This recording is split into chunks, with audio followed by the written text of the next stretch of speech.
Welcome back.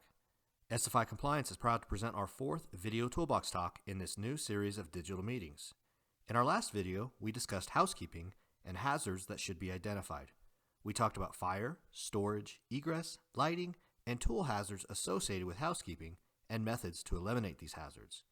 We encourage you to navigate to the SFI Compliance YouTube channel to view any of our previous videos. For our topic this week, we'd like to focus on ladder safety. We will be discussing different kinds of ladders, their proper uses, and how workers can better protect themselves from injury while using them. We will also be talking about new types of ladders that you may or may not have seen on the job site. Choosing the correct ladder for the job is very important.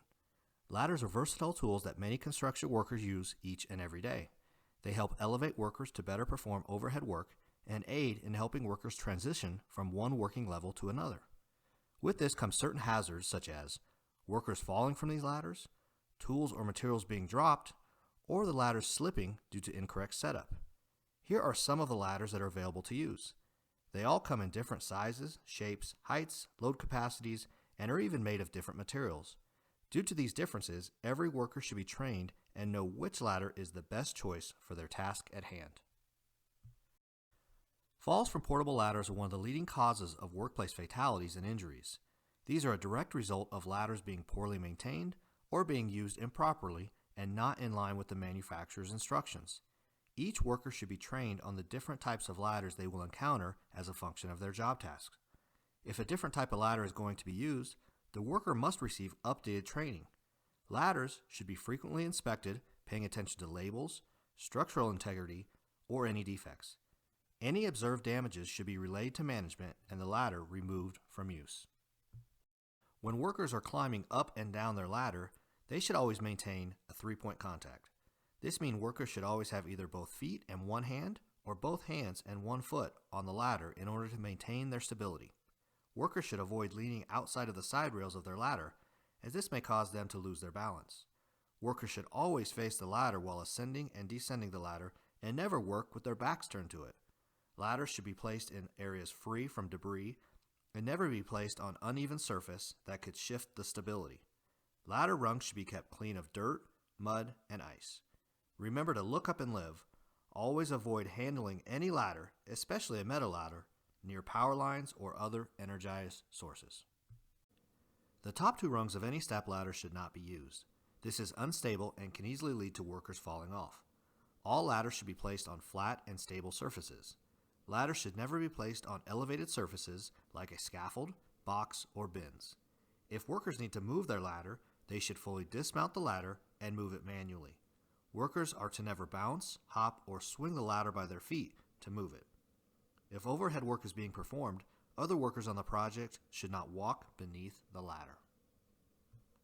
When selecting the appropriate ladder for the job, the duty rating needs to be a primary consideration. Workers need to know the weight of their materials, tools, and the weight of themselves to ensure the ladder can handle the continuous strain placed on it. This image shows an example of ladder weight capacity used by ladder manufacturers. Type 3 or light-duty ladders should not be used in construction. As shown, these are designed for household use only. Make sure to never exceed the weight capacity as shown on the ladder. Extension ladders are some of the most common ladders used on construction sites. They allow workers to reach areas not easily reachable from ground level. If an extension ladder is used to access another level, it shall be extended a minimum of 3 feet past the landing and secured to prevent movement. The bottom of the ladder should be 1/4 of the height away from the wall as shown on this image. If the ladder is too close to the working surface, the ladder may fall away from the surface. If the ladder is leaned too far forward, it may slip downward. Both of these situations can cause the worker to fall. It is important to ensure good footing whenever you set up a step ladder, so make sure that all legs are resting on stable ground with the legs fully opened and the locks fully engaged. Step ladders should not be used to gain access to upper levels. If step ladders are positioned next to fall hazards, workers will need additional safety measures to ensure they are adequately protected from a fall.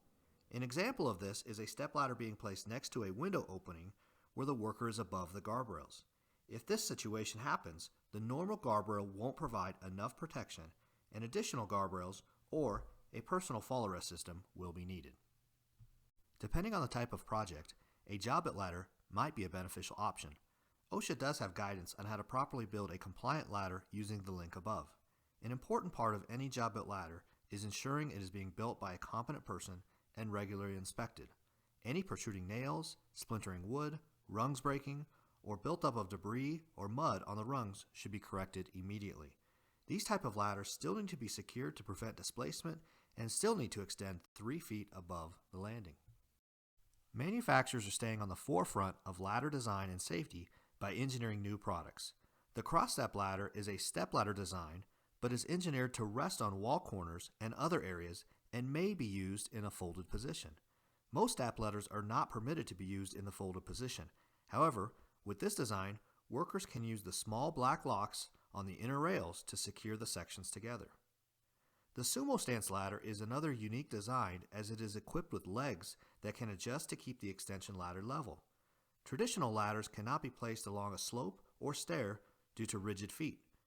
But these are just a few examples of the latest ladder technology manufacturers are working on. We encourage employers to continually look for new designs that may better benefit their employees to get the job done safely. We hope you've enjoyed learning a little more about ladder safety. Ladders are an important tool for most workers and can make the job more efficient if they are used correctly. Remember to always do an inspection of your ladder and ensure that it is being used according to the manufacturer's instructions. We thank you for taking the time to watch this video and hope you will join us again next week. As always, we'd love to hear your feedback. Please let us know if you have any questions or comments. Thank you.